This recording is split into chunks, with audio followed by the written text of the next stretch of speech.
Assalamualaikum warahmatullahi wabarakatuh. Pertama-tama marilah kita panjatkan puji dan puji syukur atas kehadirat Allah Subhanahu wa taala, di mana kita diberikan kemudahan dan juga keberkahan dalam kehidupan kita sehari-hari.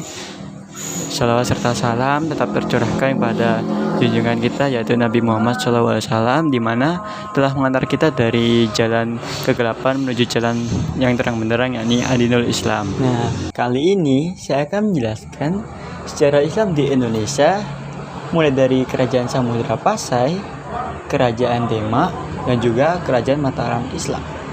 Oleh karena itu, kita langsung saja menuju ke kerajaan yang pertama, yaitu Kerajaan Samudra Pasai.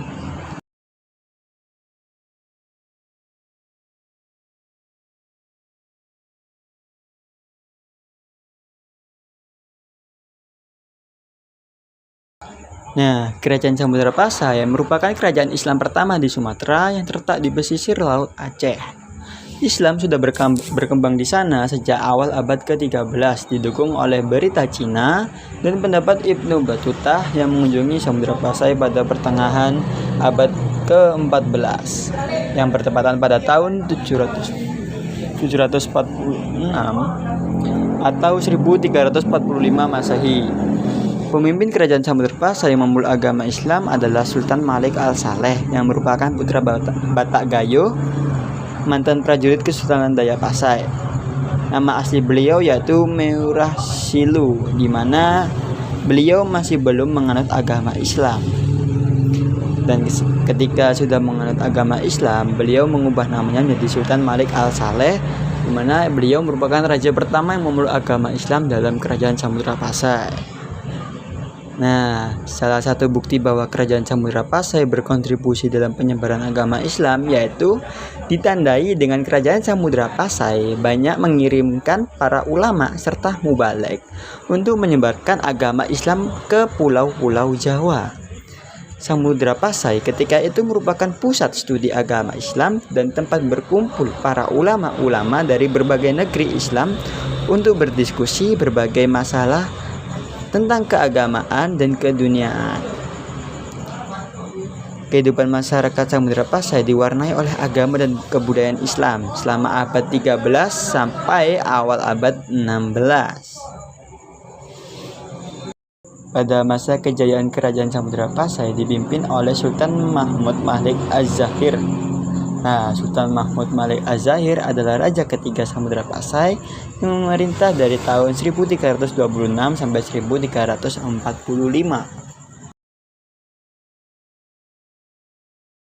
Pada masa kepemimpinannya, Kerajaan Samudra Pasai mengalami perkembangan pesat dan terus menjalin hubungan dengan kerajaan-kerajaan Islam di India maupun Arab. Puncak kejayaan Kerajaan Samudra Pasai juga ditandai dengan aktivitas perdagangan yang sudah maju, ramai, dan menggunakan koin emas sebagai alat pembayaran. Samudra Pasai merupakan pusat perniagaan penting di kawasan Nusantara. Samudra Pasai memiliki banyak bandar yang dikunjungi oleh para saudagar dari berbagai negeri seperti Cina, India, Siam, Arab, dan Persia. Karena Kerajaan Samudra Pasai dekat dengan Selat Malaka yang merupakan jalur perdagangan internasional. Kerajaan ini juga dikenal sebagai penghasil rempah-rempah terkemuka di dunia dengan lada sebagai komoditas andalannya. Akan tetapi, Kerajaan Samudra Pasai tidak selamanya di masa kejayaan. Setelah pemerintahan Sultan Muhammad Malik Az-Zahir, banyak terjadi peristiwa-peristiwa yang menyebabkan runtuhnya Kerajaan Samudra Pasai.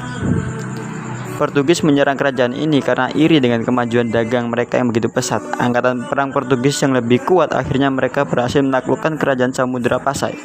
Keadaan kerajaan yang melemah ini kemudian dimanfaatkan oleh Sultan Ali Muhayyad Shah, Raja Kerajaan Aceh Darussalam, untuk mengambil alih Kerajaan Samudra Pasai.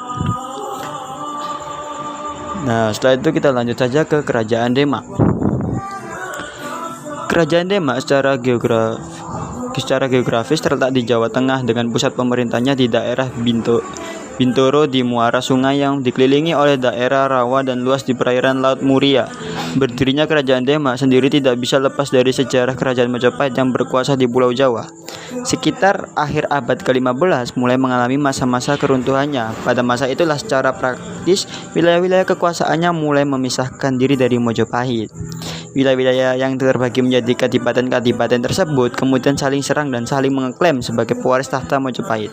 Kesultanan Demak berada di bawah pemerintah Raden Patah sejak akhir abad ke-15 hingga awal abad ke-16. Menurut Slamet Muljana, pada tahun 2005, Raden Patah diangkat sebagai bupati oleh Prabu Brawijaya dan Gelagah Wangi diganti namanya dengan Demak, dengan ibu kota bernama Bintara. Dari nama wilayah baru, itulah Raden Patah kemudian dikenal sebagai Pangeran Bintara di kaki Gunung Muria.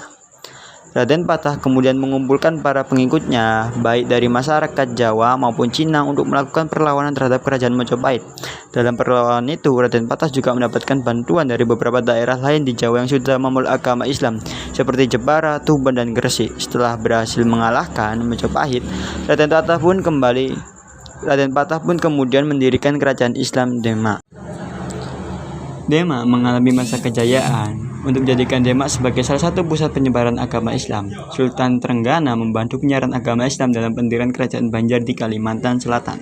Di bawah pemerintahan Sultan Trenggana, Trenggono juga berhasil membawa Demak dalam memperluas wilayah kekuasaannya untuk menjadi Demak sebagai pusat kekuasaan di Jawa. Mula-mula daerah di Jawa ditaklukkan. Kekuasaan Demak yang saat dipimpin oleh Sultan Trenggono akhirnya meliputi sebagian Jawa Barat, Jayakarta, Jawa Tengah, dan sebagian Jawa Timur. Dan juga Kerajaan Demak berkembang pesat di beberapa bidang dan membuat Demak menjadi kerajaan terbesar di Indonesia. Keruntuhan Kerajaan Demak disebabkan karena perang antar saudara untuk merebutkan kekuasaan Kerajaan Demak. Akan tetapi, bukan hanya perang antar saudara menjadi penyebab runtuhnya. Kerajaan pemerintahan yang gagal juga termasuk penyebab runtuhnya Kerajaan Demak, karena pemerintah yang lalai atau abai kepada rakyat karena terlalu fokus perang dengan Portugis dengan berkeinginan keras untuk membantu negara Islam maritim. Oke, selanjutnya menuju ke Kerajaan Mataram Islam. Kerajaan Mataram Islam adalah kerajaan yang berdiri pada abad ke-17 di Pulau Jawa. Kerajaan ini dipimpin oleh keturunan Ki Ageng Pemanahan. Raja pertama adalah Sutowijoyo, putra dari Ki Ageng Pemanahan. Berkat keberhasilannya membunuh Arya Panangsang dalam perang perebutan tahta atas Demak, Kiai Ageng Pemanahan mendapat hadiah tanah di Mataram dari Sultan Pajang. Di tempat inilah Kiai Ageng Pemanahan dan pengikutnya kemudian membuka hutan untuk dijadikan tempat permukiman semenjak kedatangannya di Alas Matauk pada tahun kurang lebih 1570. Di bawah kepemimpinan Ki Gede Pemanahan, Kadipaten Mataram berkembang dengan pesat. Jalan-jalan penuh dengan pohon dan buah-buahan. Alam membantu dengan panen yang berlimpah-limpah, bahkan air sumur tampak jernih. Perdagangan berkembang pesat, banyak orang menetap di sana. Kehidupan makmur, murah sandang pangan. Kemakmuran Kadipaten Mataram mendorong Ki Gede Pemanahan mengganti namanya menjadi Ki Gede Mataram. Bersama kaumnya ia menikmati kehidupan tanpa kesulitan. Nah, keruntuhan Kerajaan Mataram Islam dimulai pada saat kekalahan Sultan Agung dalam misi merebut Batavia serta menguasai seluruh Jawa dari Belanda. Kemudian setelah kekalahan tersebut, kehidupan ekonomi masyarakat kerajaan dilalaikan sebab masyarakat sebagian besarnya dikerahkan untuk menghadapi perang. Sekian dan terima kasih dari saya, semoga bermanfaat. Wassalamualaikum warahmatullahi wabarakatuh.